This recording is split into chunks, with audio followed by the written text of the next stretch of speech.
Orayot Dafret. Première Mishnah du Daf.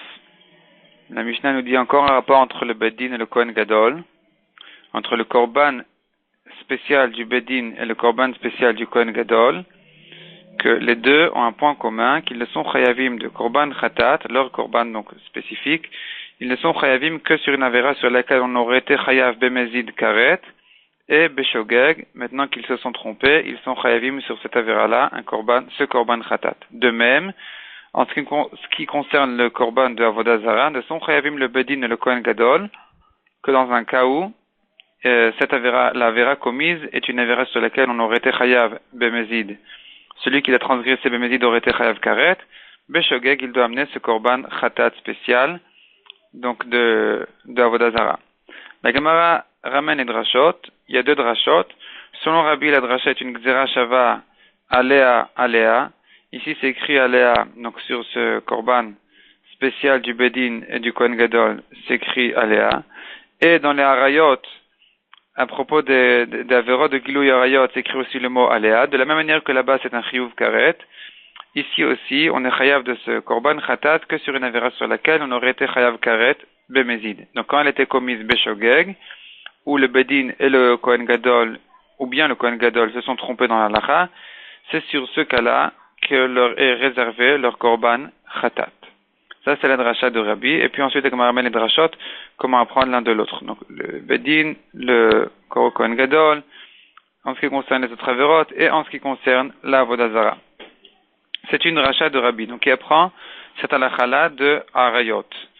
Selon Chachamim, qui utilise cette dracha de Harayot de Alea pour une autre dracha, donc le mot Alea vient pour une autre dracha, il leur manque ici la dracha qu'il faut pour savoir qu'on est chayav de ce khatat là que dans un cas de karet, et Chachamim font une autre dracha effectivement.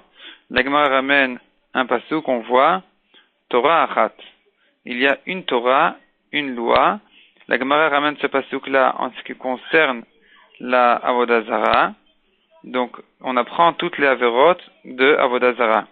De la même Torah achat, en fait, c'est une halakha générale pour toute la Torah.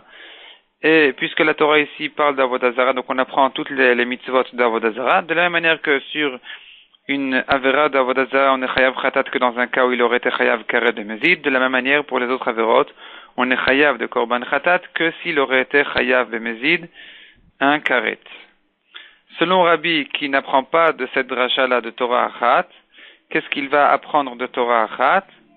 La Gemara dit que Rabbi utilise donc ce pasuk de Torah achat pour nous dire qu'il n'y a pas de différence. Torah achat, c'est-à-dire une seule loi, il y a, aussi bien pour des personnes, des gens nombreux qui ont fait Avodah Zarah, que des particuliers qui ont fait l'Avodah Zarah. Il n'y a pas de différence entre le korban d'un particulier, qui doit amener une chèvre, et plusieurs personnes qui ont fait en même temps Avodah Zarah, ils doivent tous amener le même korban. J'aurais cru qu'ils sont différents, puisque à propos de Mezid, si les personnes nombreuses ont fait en même temps une Avodah Zarah et Mezid, ils sont différents dans leur halakha que le particulier. Ils ont une halakha spéciale de Irani Dachat. Irani Dachat et leur punition est différente, aussi bien, donc leur punition est différente, aussi bien leur chiyuv mita est différent, que leur chiyuv mita est besaïf, en épée, contrairement à un particulier qui chayav ce qu'il a. Et puis aussi, on doit perdre tout leur argent, tous leurs biens, ils doivent être brûlés dans la Irani Dachat, tandis qu'un particulier, ses biens ne sont pas perdus. Donc j'aurais cru que Beshogeg aussi, il y a une différence entre les nombreux et les peu nombreux. Kamash Malan, le pasuk Torah achat, qui vient nous dire non, il n'y a pas de différence, ils doivent amener le même korban.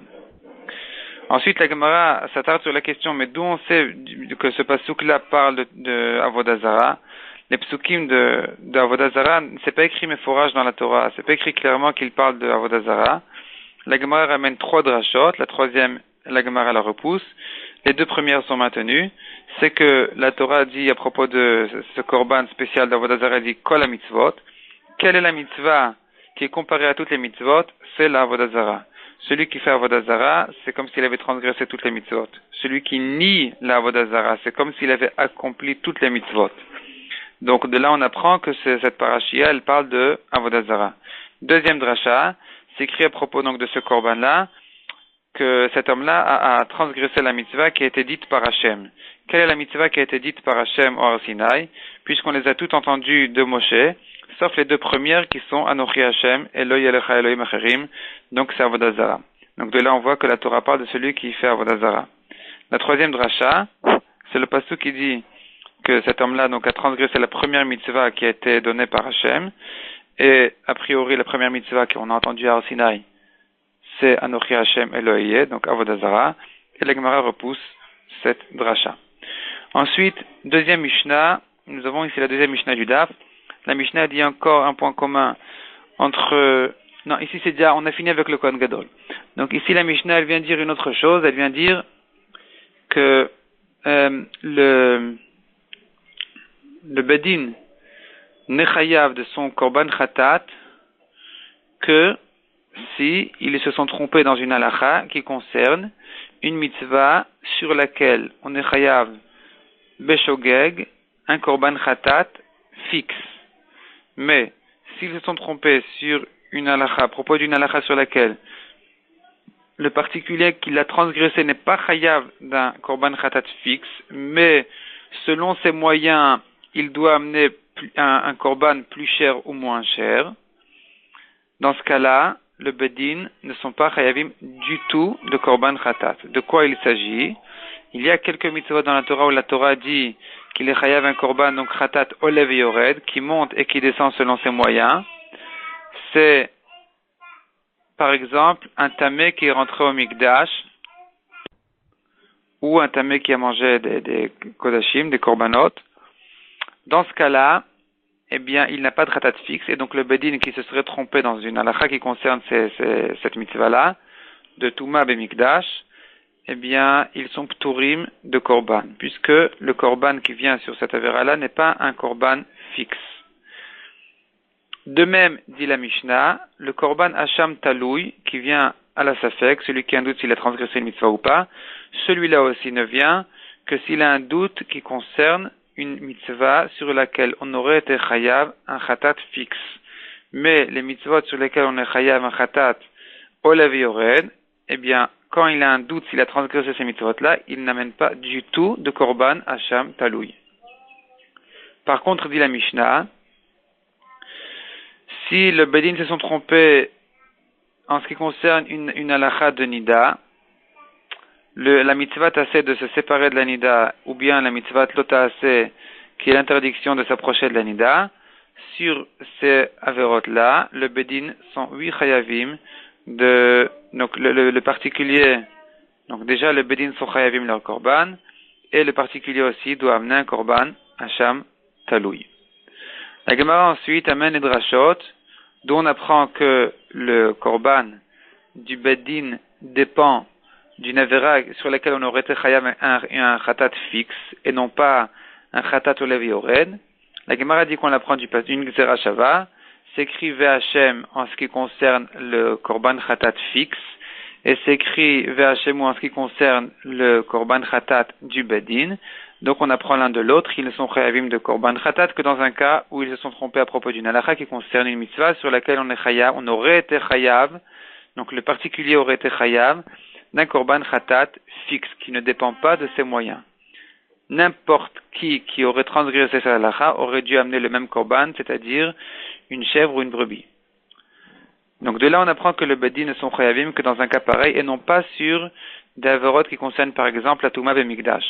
Ensuite la Gemara fait la deuxième étape, la drasha pour apprendre le korban Hacham Taloui du Betidin, de la même manière que le Bedin sont chayavim que en ce qui concerne une mitzvah sur laquelle on aurait été chayav qu'une khatat fixe et non pas une khatat olev yored. De la même manière, un homme, un particulier qui a un safek s'il a transgressé cette avéra là ou pas, il n'est chayav de korban hacham talu que dans un cas où l'Avera est une Avera, donc de la même manière que le Bedin, il s'agit d'une Avera sur laquelle on aurait été chayav un korban khatat fixe. Ici aussi, le Hacham Talou ne vient que pour pardonner le Safek de celui qui ne sait pas s'il a transgressé cette Avera-là.